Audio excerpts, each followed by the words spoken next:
Future Hacker Life Path Future.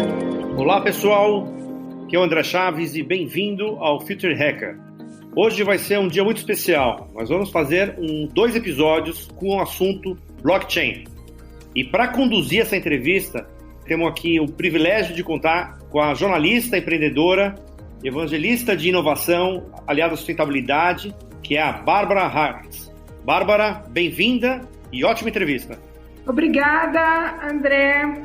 Eu estou aqui com 2 feras. No primeiro bloco, nós vamos conversar com o Carlos Amorim, que é engenheiro, possui MBA em finanças e pós em marketing, mestre em administração e há 11 anos atua com organizações distribuídas na blockchain.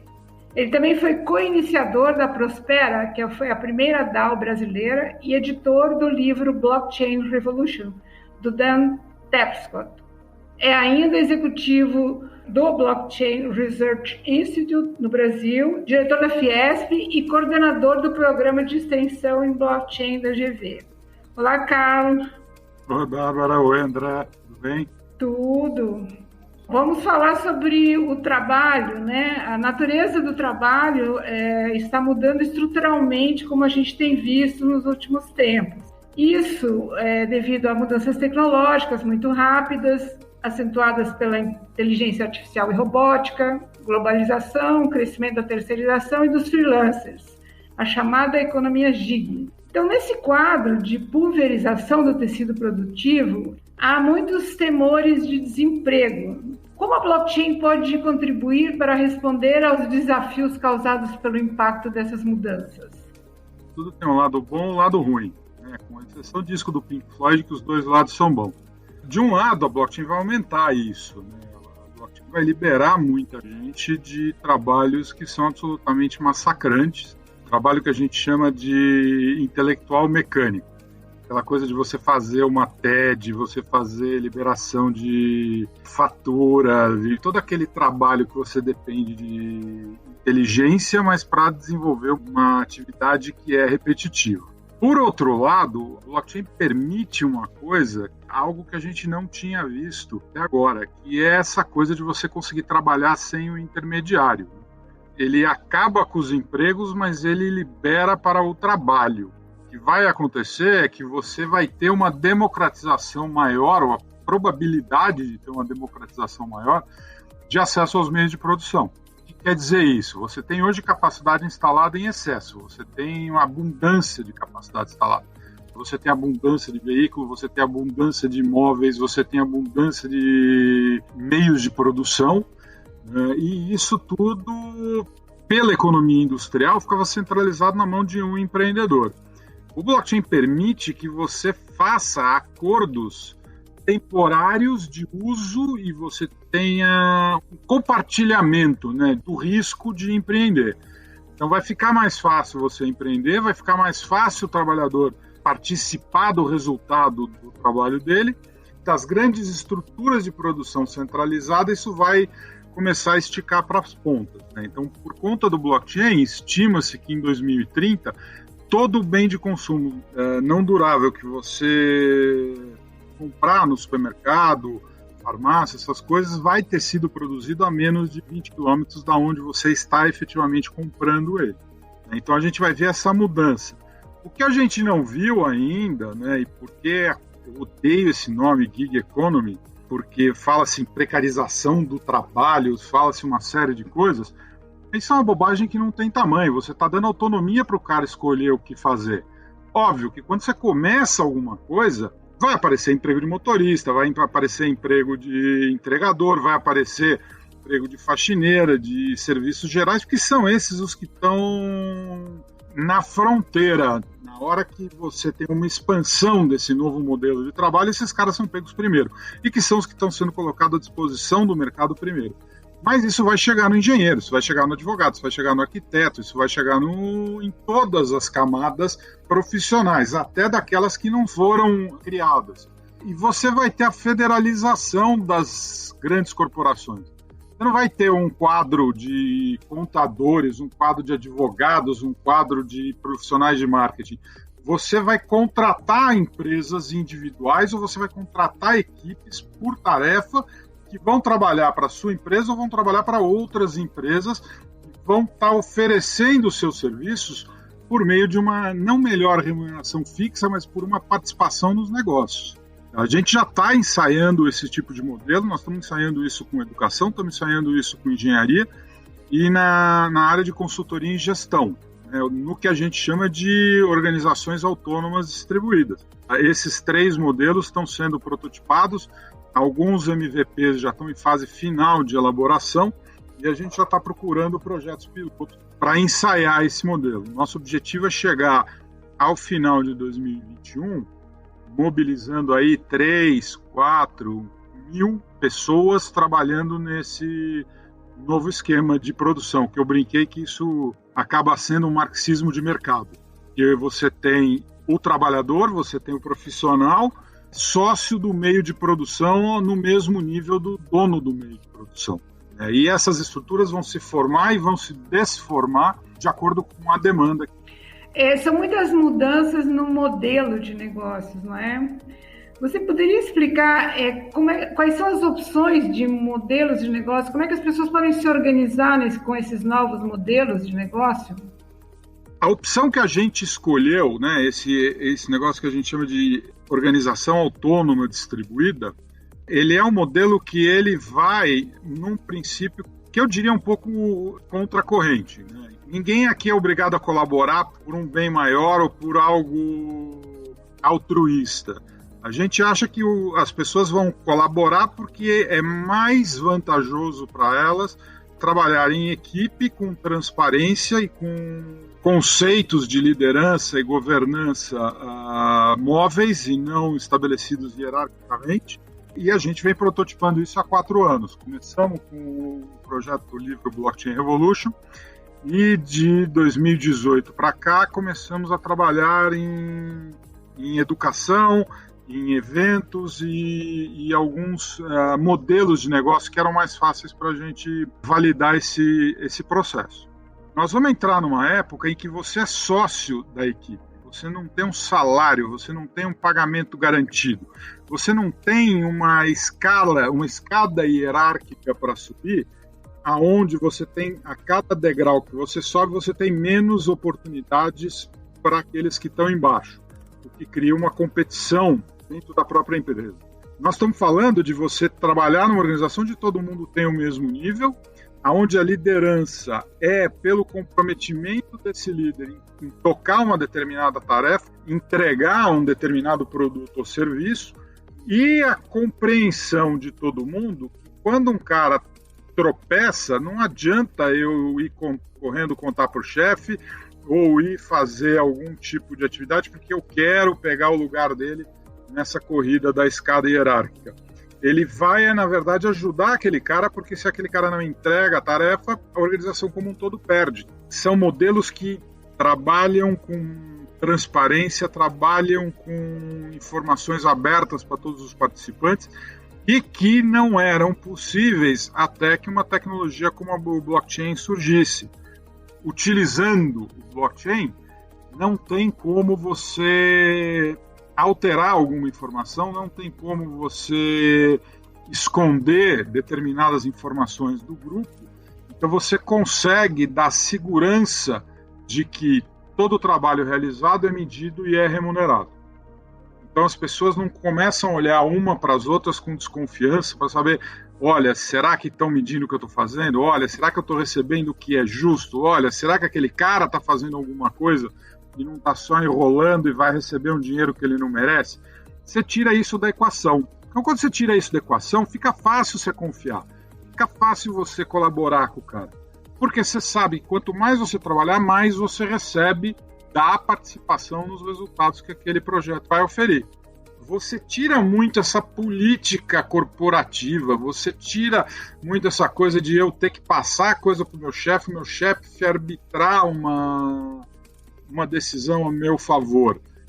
Você acaba tendo que resolver os seus conflitos diretamente. E aí todo mundo é muito mais colaborativo. Quando você tem um intermediário, você tende a radicalizar mais o discurso, você tende a radicalizar mais a sua posição. Por quê? Porque você sabe que aquele cara que vai estar lá enfrentando, né, os leões, não fica essa responsabilidade para você. É efetivamente um modelo que as pessoas ainda têm dificuldade de se adaptar, porque ele é muito fora do que era ocorrente nas organizações de modelo industrial, né, centralizadas, hierárquicas, verticalizadas, né, aquelas estruturas engessadas, com uma governança por processos de exclusão, por votação, por decisão de maioria, né. Você tem que inverter esse modelo como um todo. Perfeito. Você está falando de autonomia, basicamente, né? As pessoas vão ter que desenvolver uma autonomia em diversos sentidos. E também, acredito, vão ter que se capacitar para entender de contratos, para entender da própria tecnologia de blockchain. Qual foi a sua experiência nesse sentido? Você criou uma DAO, né? Uma organização distribuída para traduzir e editar o livro do Dan Tapscott. Como é que foi essa experiência? Foi fácil, foi difícil? Quais foram os entraves assim, que você vê e que você vê também projetados para o futuro? Eu não vou dizer que foi fácil, porque não foi, principalmente porque a gente nunca tinha editado um livro na vida. A gente se inspira em determinados líderes. O John Kennedy falou, nós escolhemos ir para a Lua e fazer outras coisas nessa década porque é difícil, não porque é fácil. E quando a gente faz isso, você atinge um outro patamar. Nós fizemos isso, né? É difícil editar um livro? Sim, é difícil editar um livro. Nós entendemos como era o processo linear de uma linha de produção de livros, olhamos para aquilo e falamos, como é que nós vamos mudar tudo isso? Como a gente vai fazer esse processo de forma distribuída? Começando pela escolha dos profissionais. Não vai ter escolha dos profissionais. Quem quiser trabalhar, pode trabalhar. Então, ótimo. Como nós vamos medir o trabalho? E aí a gente foi olhando para cada uma das etapas, né, e entendendo como aquele trabalho era feito de forma aberta, colaborativa, sem ter um chefe, cada um pegando uma parte da tarefa para fazer, todo mundo se autopoliciando, né, quais eram as ferramentas que precisavam ser usadas, e aí a gente desenvolveu o processo e interagia o tempo todo com as pessoas. A parte difícil foi exatamente isso, aprender qual é o palavreado, qual é o discurso, como você propõe trabalho, como você propõe uma revisão, como você checa ou avisa todo mundo que o trabalho não está contento. A gente está acostumado a mandar, a gente está acostumado a virar e falar, fulano, vai lá e faz uma revisão. Se o fulano virar e falar, hoje eu não posso, hoje eu tenho coisa para fazer ou eu não quero fazer revisão. Então a gente começou a trabalhar com isso. Então demoramos um pouco mais no primeiro livro, né? O livro do Don Tapscott tinha umas 390 páginas, nós demoramos 4 meses na tradução. O segundo livro que nós traduzimos agora esse ano, ele tinha 200 páginas, foi em 15 dias. Então o que nós precisamos aprender? Precisamos aprender isso, como você se relaciona com as pessoas, com o timing das pessoas, né? Entender que tem gente que trabalha no final de semana, então durante a semana o livro caminhava mais lenta a tradução do que no final de semana. Se eu falasse isso para alguém, todo mundo ia apostar que de segunda a sexta esse livro ia sair mais rápido, mas é ao contrário, as pessoas estavam fazendo ele no tempo livre. Num dos fóruns que a gente estava conversando, um cara reclamou que um dos capítulos parecia que tinha acabado de sair do Google Translator. E aí nós falamos, o que a gente faz? A gente intervém e contratamos um revisor, ou a gente joga isso para todo mundo e vamos ver o que fazer. E aí nós decidimos pelo método distribuído. E aí eles se reorganizaram, fizemos uma revisão do livro inteiro em 2 dias. Das 400 páginas de texto em português, foi tudo revisado dentro do que nós identificamos que foi a impressão do cara que reclamou, detectamos que era muito mais preciosismo dele do que uma queixa de verdade e seguimos o jogo. Foi aí que a gente percebeu que quando você tem um grupo comprometido, você pode fazer 3, 4, 5 revisões a mais do que num processo industrial, porque todo mundo quer que o livro dê certo. Todo mundo quer que esse livro tenha uma tradução que seja retocável. E está disposto a fazer esse trabalho extra e não cobrar por hora, ou por lauda, ou por página, mas sim estar comprometido com a entrega. E a gente tem tentado replicar exatamente esse modelo. Sempre ser transparente, sempre estar aberto para colaboração e sempre frisar que qualquer um pode fazer o que quiser. Quer aprender a traduzir um livro? Pode participar da tradução do livro. Quer aprender a mexer com tecnologia, mas você não é da área de tecnologia? Vai interagir com a turma de tecnologia. Se eu levar esse conhecimento numa corporação industrial, o pessoal de RH vai ter um troço, porque quando você entra numa corporação dessas, você fala, eu gostaria de fazer uma pós-graduação. A empresa fala, tudo bem, eu pago a tua pós-graduação, mas é na área que você trabalha, num tema que vai ajudar a sua produção dentro da empresa. Não adianta você querer estudar marketing e você trabalha no departamento de finanças. Isso a corporação não investe. Nós, ao contrário, você está em finanças e quer mexer com marketing, participa num novo projeto. Vai lá e começa a interagir com a turma de marketing. Se você quer crescer em finanças e outros assuntos, você também tem liberdade para fazer isso. É uma visão diferenciada. A própria formação de equipes, ela acontece não só pela capacidade de cada um, mas pela vontade de cada um trabalhar num determinado projeto. Então, eu vou montar uma equipe para traduzir um livro, eu não vou escolher um tradutor, um revisor, um designer, ou seja lá quais funções. Eu simplesmente vou fazer um chamado. Olha, nós queremos traduzir esse livro, quem quer participar? Então, eu sempre vou ter pessoas comprometidas que não necessariamente precisam ser especialistas, mas eu vou ter um conjunto de pessoas que está disposta a investir tempo, trabalho e fazer que aquilo funcione. Se eu falo isso numa corporação, a corporação só mede a eficiência da coisa. Então ela vai escolher sempre aquele cara que consegue fazer em menor tempo, pelo menor custo, porque a corporação está preocupada, a indústria está preocupada de quanto vai custar o projeto. Quando todo mundo é sócio, tudo é custo variável, você pode inverter essa dinâmica. Eu posso olhar para a eficácia. Como eu faço isso da forma mais eficaz? Como eu trago diversidade para esse processo? Como eu trago vários olhares para esse processo? Como eu trago vários conhecimentos que podem criar um novo produto ou um novo serviço que vai gerar uma receita de forma exponencial? É essa a grande diferença entre um modelo e outro. Te agradeço, acho que foi uma explanação muito interessante. E eu queria que você acrescentasse o que você acha necessário para a gente encerrar esse bloco e seguir posteriormente com o Jefferson Prestes. Eu que agradeço, Bárbara, obrigado pela oportunidade para a gente falar. Eu acho esse assunto bem apaixonante. A única coisa que eu vou dizer é isso, blockchain é uma revolução de modelo de negócio, não é uma revolução tecnológica. E a grande inovação vai nascer desses modelos de negócio e da aceitação da sociedade. Brinco que é bíblico, vem com choro e ranger de dentes, mas vai valer a pena fazer essa migração e que a gente não se prenda a conceitos como precarização de trabalho, desaparecimento dos empregos, esse tipo de coisa, porque o futuro que vem aí é um futuro de mais autonomia e com autonomia mais dignidade para quem trabalha e para quem está começando a sua vida profissional.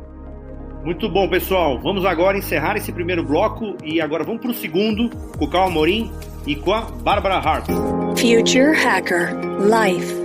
Path. Future.